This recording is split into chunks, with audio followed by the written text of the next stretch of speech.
Assalamualaikum warahmatullahi wabarakatuh. Salam sejahtera bagi kita semua. Om Swastiastu, Namo Buddhaya, dan salam kebajikan. Saya Agustinus Yosua, Esos SKM MSI, salah satu dosen PNS DPK di Sekolah Tinggi Ilmu Kesejahteraan Sosial Manado, Program Studi Ilmu Kesejahteraan Sosial. Saya sebagai dosen pengampu mata kuliah pekerjaan sosial medis, salah satu mata kuliah wajib dari program studi ilmu kesejahteraan sosial. Mata kuliah ini memiliki bobot 3 SKS dan diajarkan pada semester 6. Persyaratan mengambil mata kuliah ini yakni harus sudah mengikuti mata kuliah teori pekerjaan sosial. Mata kuliah ini pada semester 2 dan ilmu kesehatan masyarakat pada semester 3. Sebelum memulai perkuliahan, saya biasanya selalu menjelaskan tentang rencana pembelajaran semester agar mahasiswa mengetahui dan memahami proses program pembelajaran yang akan ditempuh selama 1 semester.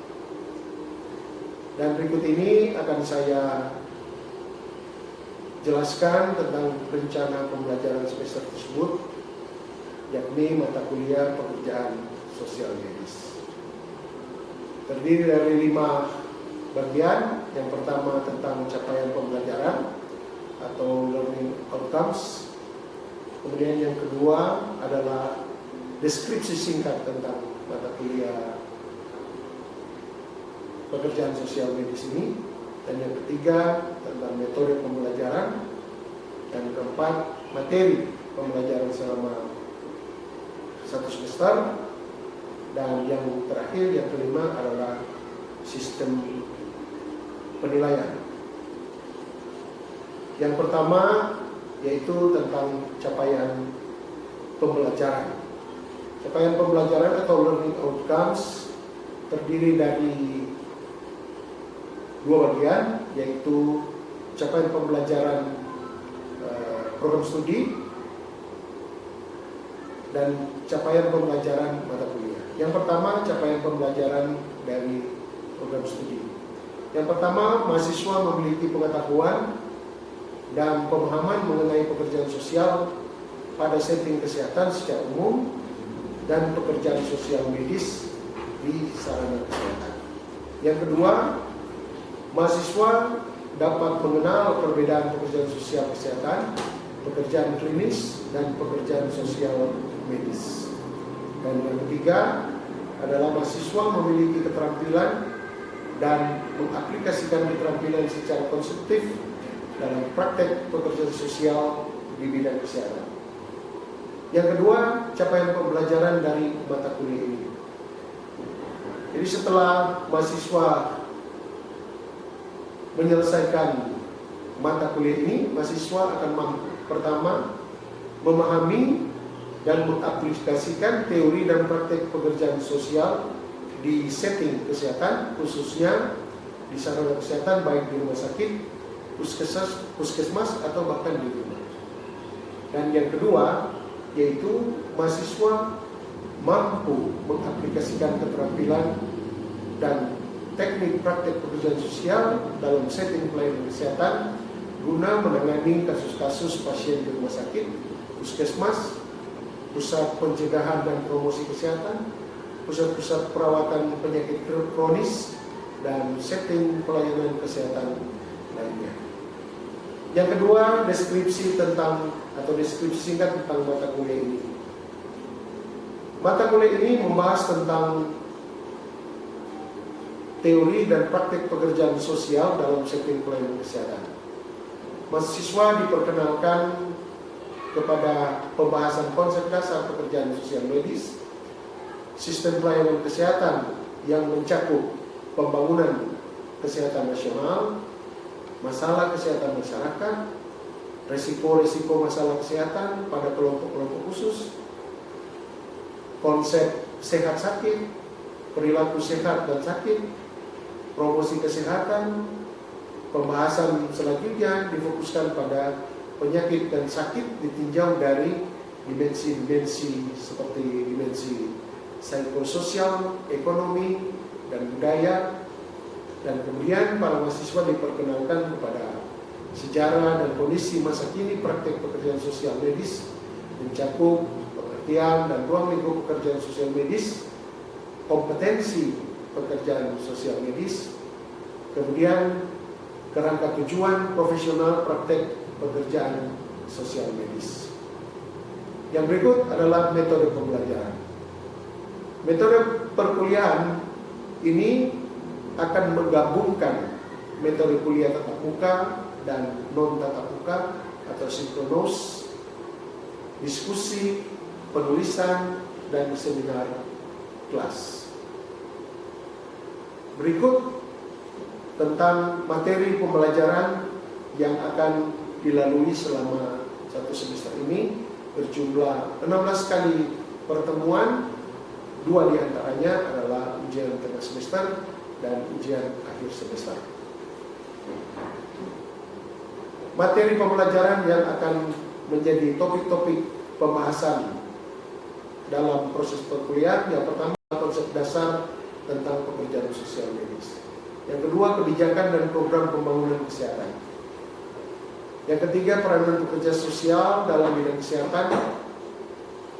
4, konsep sehat sakit. Kelima, perilaku sehat sakit. Keenam, praktek kolaboratif dalam perawatan kesehatan. Dan ketujuh, masalah kesehatan pada kelompok khusus. Kemudian yang ke-8, ujian tengah semester. Kemudian dilanjutkan dengan tatap muka ke-9, yaitu pekerjaan sosial kesehatan di rumah sakit, pekerjaan sosial di tatanan puskesmas atau public health, pekerjaan sosial dalam pencegahan penyakit dan promosi kesehatan, pekerjaan sosial dalam perawatan jangka panjang seperti HIV/AIDS, pekerjaan sosial dalam masalah kesehatan lingkungan, pekerjaan sosial dalam masalah kesehatan usia lanjut atau lansia, pekerjaan sosial dalam masalah penyakit menular dan tidak menular. Kemudian pertemuan yang terakhir diakhiri dengan ujian akhir semester. Dan yang kelima tentang penilaian atau sistem penilaian. Sistem penilaian terdiri atas 4 komponen. Komponen yang pertama yakni ujian tengah semester. Bobotnya yakni 30%. Kemudian penilaian yang komponen yang kedua adalah ujian akhir semester. Bobotnya sebesar 40%. Kemudian komponen yang ketiga adalah penugasan atau tugas baik mandiri atau tugas kelompok atau tugas presentasi dan diskusi, itu sebesar 20%. Dan yang terakhir adalah tentang presensi atau kehadiran. Kehadiran bobotnya 10%, sehingga total bobot yakni 100%.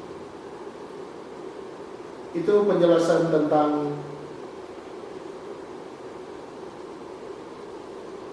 rencana pembelajaran semester.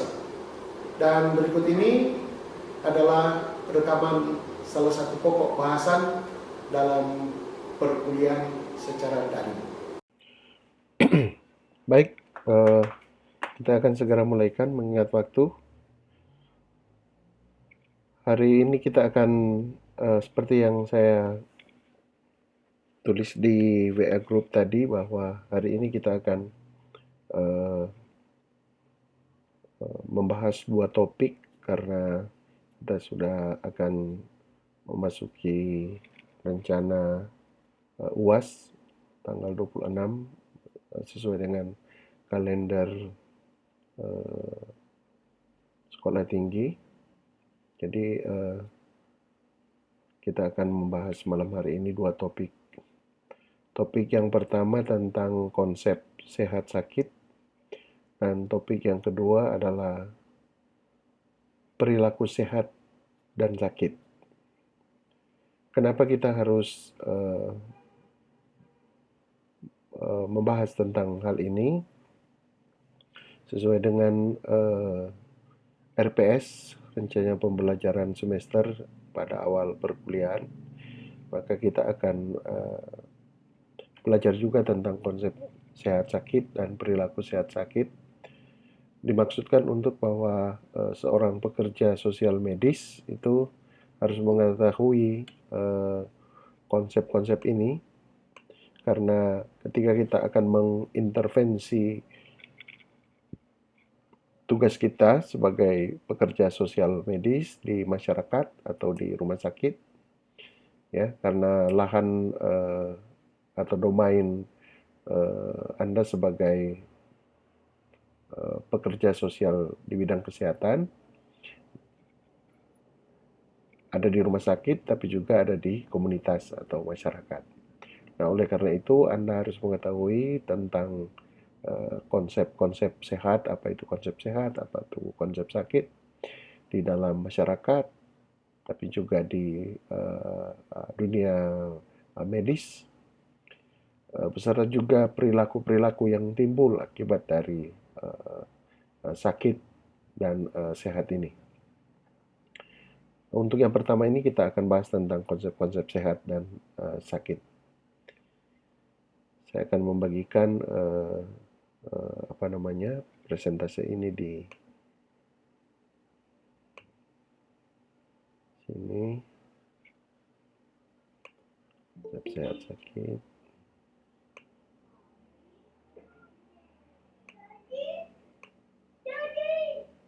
Sudah terlihat? Sudah terlihat? Oke, baik. Jadi untuk yang pertama ini kita akan bahas tentang konsep sehat sakit.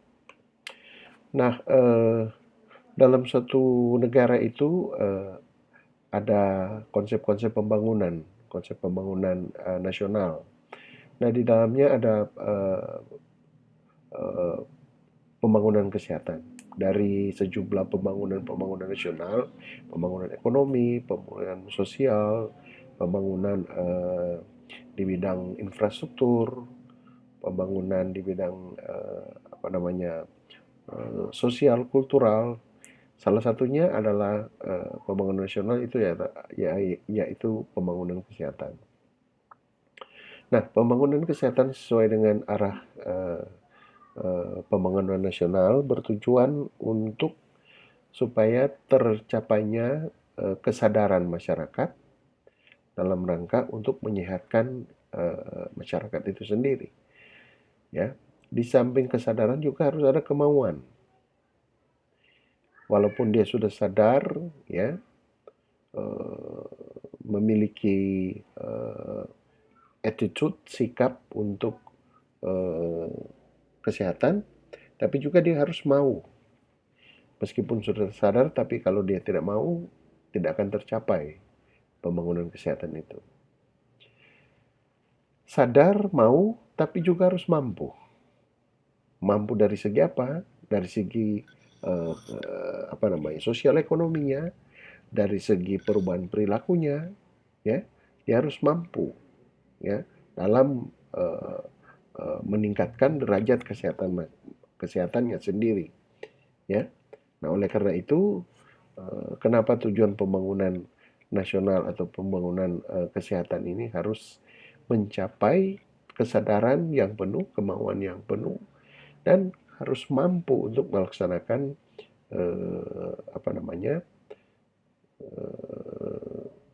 tujuan supaya masyarakat itu hidup dalam perilaku hidup sehat, ya. Kalau dia sudah memiliki kesadaran dan dia sudah mau untuk melaksanakan itu dan dia mampu untuk melaksanakan itu, maka apa yang dicita-citakan yaitu untuk mewujudkan derajat kesehatan yang optimal itu akan tercapai. Ya, jadi jelas bahwa pembangunan kesehatan itu datang dari masyarakat itu sendiri. Meskipun negara, pemerintah itu sudah menyediakan sarana prasarana, ya, anggaran yang begitu besar, tapi kalau masyarakat tidak sadar, tidak mau, dan tidak mampu, maka derajat kesehatan masyarakat itu akan tidak tercapai. Nah, berbicara tentang konsep sehat dan sakit, sesungguhnya tidak terlalu mutlak atau secara universal, karena ada faktor-faktor di luar dari misalnya gejala-gejala penyakit atau gejala-gejala klinis, ya, karena ada faktor-faktor lain yang mempengaruhi. Apa faktor-faktor itu? Yaitu faktor sosial budaya. Nanti kita akan bahas tentang apa yang mempengaruhi terutama tentang sosial budaya dari segi konsep sakit dan sehat dari masyarakat. Karena kedua pengertian di atas itu yang tadi saya katakan bahwa ini saling mempengaruhi, ya, baik itu secara medis itu timbul gejala-gejala klinis, panas, batuk, beringus, kecelakaan, luka dan sebagainya, tapi juga ada yang dipengaruhi oleh faktor-faktor sosial budaya, ya. Oleh karena itu konteks sehat dan sakit itu tidak hanya berdasarkan eh, kasat mata melihat orang itu dari fisiknya bahwa dia sehat atau dia sakit, tetapi juga ada faktor-faktor yang lain yang mempengaruhi, ya. Meskipun para ahli, ya, ahli-ahli filsafat, ahli biologi, antropologi, sosiologi, kedokteran, ya, yang menyampaikan tentang konsep-konsep sehat penyakit itu, mereka telah memberikan banyak pengertian, ya, pengertian tentang konsep sehat sakit. Namun demikian, dari disiplin-disiplin ilmu itu berbeda-beda tanggapannya. Nah, oleh karena itu untuk menyatukan konsep-konsep ini, maka pandangan itu harus dilihat dari berbagai aspek. Nah, seperti saya sebutkan tadi bahwa meskipun definisi tentang sakit dan sehat itu telah dilakukan atau disampaikan oleh berbagai ahli, misalnya ahli biologi, ahli kedokteran, ahli kesehatan masyarakat, tetapi dari pihak lain, dari satu sisi harus ditinjau dari konsep-konsep lain, misalnya konsep-konsep sosial budaya. Sakit menurut pandangan orang medis belum tentu sama dengan sakit menurut pandangan orang awam, ya. Sakit menurut pandangan orang medis belum tentu sama dengan sakit menurut pandangan orang ekonomi misalnya, ya. Ya seperti itu. Jadi dari berbagai aspek harus dilihat secara komprehensif, secara menyeluruh. Nah, masalah sakit dan sehat itu merupakan suatu proses yang berkaitan dengan kemampuan atau ketidakmampuan manusia, ya, yang untuk beradaptasi, untuk menyesuaikan diri dengan lingkungan, baik lingkungan biologis, ya, psikologis maupun sosial budaya. Jadi pengaruh dari biologis, psikologis dan sosial budaya itu sangat berpengaruh terhadap terjadinya suatu masalah sakit dan sehat. Mari kita lihat tentang apa yang dikatakan tentang kesehatan dari undang-undang yang berlaku di Indonesia, Undang-Undang Nomor 36 tahun 2009 tentang kesehatan. Di sana ditekankan bahwa kesehatan adalah keadaan sejahtera dari badan, sosial, jiwa dan sosial yang memungkinkan hidup produktif secara sosial dan ekonomi. Nah, mari kita lihat satu-satu apa yang disebutkan di dalam Undang-Undang Kesehatan ini. Sehat atau keadaan kesehatan itu merupakan keadaan sejahtera. Nah, keadaan sejahtera dari fisik, badan, jiwa, dan sosial yang memungkinkan ketiga komponen ini, ya, fisik, rohani, jiwa, sosial, ya, untuk hidup produktif secara sosial dan ekonomi. Jadi meskipun fisiknya, badannya kelihatan sehat, segar bugar, ya, seperti kelihatan kasat mata, secara kasat mata, tetapi belum tentu jiwanya sehat atau rohaninya sehat, ya. Belum tentu juga dia sudah sehat fisik, sehat jiwa, tetapi sosialnya juga sehat, ya. Salah satu dari 3 komponen ini tidak sehat, maka eh, definisi kesehatan menurut Undang-Undang 36 tahun 2009 ini tidak tercapai. Meskipun juga ketiga-tiga komponen ini sudah memenuhi badan, jiwa, dan sosial, tetapi tidak produktif secara sosial dan ekonomi, maka tidak juga dikatakan sehat. Jadi orang yang kuat, yang sehat badannya, jiwanya, sosial, tapi juga harus bekerja, menghasilkan, harus produktif, ya. Jangan ketiga komponen ini sudah sehat, ya, tapi ongkang-ongkang kaki. Orang Manado bilang pangkok kaki saja, tidak bekerja, ya, tidak produktif, maka itu tidak dikatakan sehat. Kalau tidak produktif secara sosial ekonomi, maka mau makan apa misalnya, ya, mau meningkatkan kemampuan secara ekonomi tidak bisa karena tidak bekerja, ya. Jadi orang sehat itu harus bekerja, tidak saja sehat fisik, sehat jiwa, sosial, tapi juga harus bekerja. Boleh mengerti sampai di situ, ya? Ya, Mer. Ya, lanjut. Dalam pengertian ini, maka kesehatan harus dilihat sebagai satu kesatuan yang utuh. Ya, dari 3 komponen tadi itu harus utuh. Tidak boleh salah satu bagian tidak terpenuhi, ya. Karena terdiri dari unsur-unsur fisik, mental, sosial, ya, yang di dalamnya sehat jiwa, ya, merupakan bagian yang integral, menyatu, ya, dalam tubuh, jiwa, dan sosial dari seseorang, sehingga dia dikatakan sehat. Mari kita lihat tentang definisi sakit. Apa itu sakit? Seorang dikatakan sakit apabila ia menderita penyakit menahun atau gangguan kesehatan lain yang menyebabkan aktivitas kerja, kegiatannya terganggu.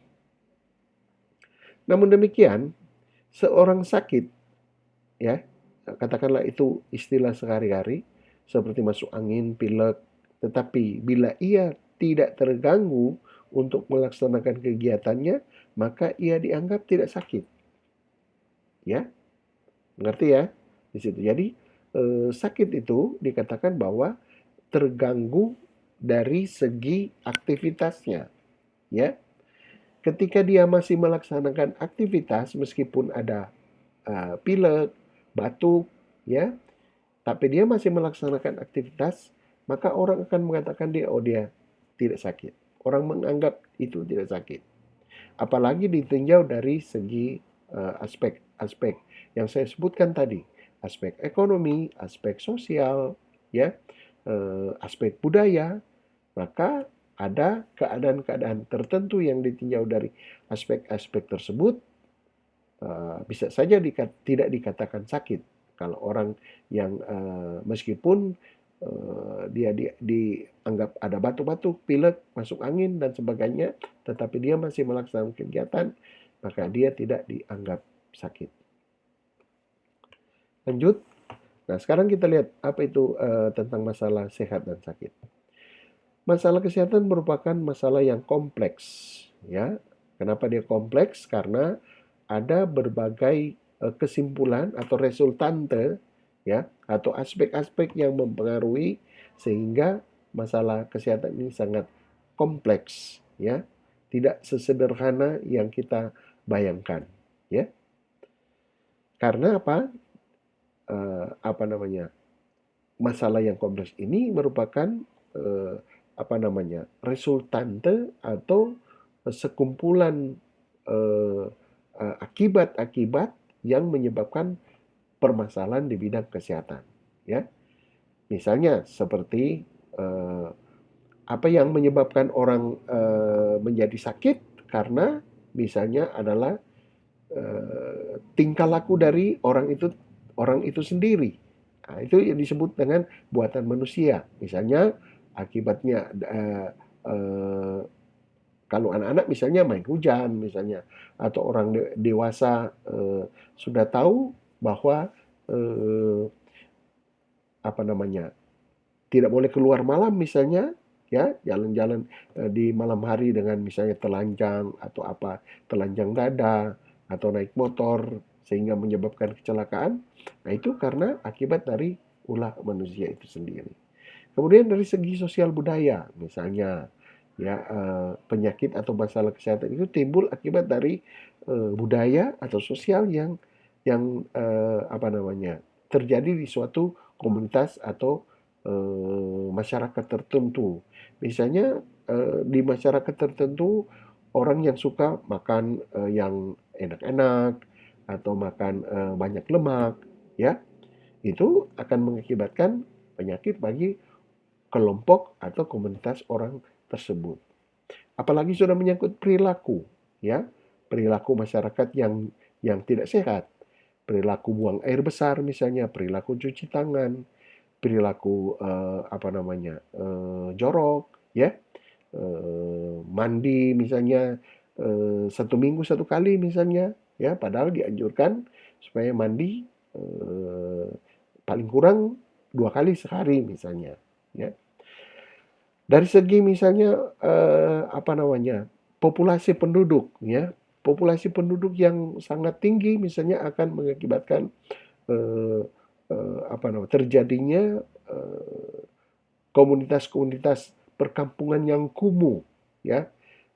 Beberapa minggu yang lalu saya sudah jelaskan, ya, populasi yang kumuh atau tempat yang kumuh, ya, atau slum area, ya, itu akan mengakibatkan penyakit-penyakit menular terutama akan menjangkiti masyarakat karena hidup berdekatan-dekatan, hidup di apa namanya, ya, berhimpit-himpitan misalnya, ya, ada satu rumah yang ditinggal oleh apa, lebih dari 1 2 keluarga misalnya, kemudian rumah-rumah berdempetan, ya, sehingga ketika ada satu orang yang banyak penyakit menular misalnya, penyakit tuberkulosis misalnya akan mudah terjangkit di daerah-daerah tersebut, ya. Atau misalnya penyakit yang mewabah lewat misalnya nyamuk, nyamuk malaria atau nyamuk demam berdarah, maka mudah sekali terjangkit ketika populasi penduduk banyak di tempat itu, ya. Nah, masalah-masalah lain juga tentang genetika, ya, keturunan, ya. Ketika di tempat situ atau di masyarakat tertentu genetikanya jelek, misalnya keturunan penyakit apa namanya, ya, penyakit-penyakit kronis misalnya, atau keturunan penyakit darah misalnya, kanker dan sebagainya, maka akan menjadi permasalahan yang kalau tidak ada, saya cukupkan saja kuliah kita. Nanti sampai jumpa minggu depan. Selamat malam, terima kasih atas perhatiannya.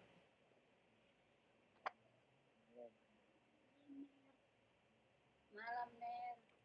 Malam.